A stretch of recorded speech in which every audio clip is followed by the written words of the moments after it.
In Mastercam 2026.R2, we took this opportunity to add some improved behavior in our multi-axis toolpaths. Let's go over some of these enhancements. First, let's look at some improved motion changes in the unified toolpath when using bull-nosed end mills.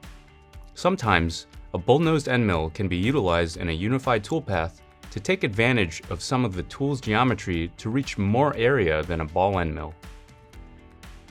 When encountering areas where collision control is needed, the automatic tilt behavior has been improved to provide cleaner motion and can reach more of the machining geometry.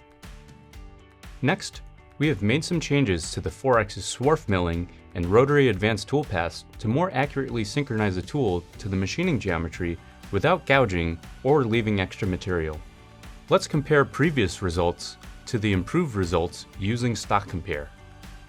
We can see in this case, there's excess material that is no longer left on the geometry. In cases where an automatic clearance area is utilized, we have improved behavior to create more intelligent incremental clearance heights and minimize linking distances. The last enhancement is improved ordering when sorting by levels in the triangular mesh toolpath, reducing cycle time. With Mastercam's 2026.R2 release, we can add enhancements like these multi-axis features to improve cycle time and create cleaner toolpath motion. Try it out today.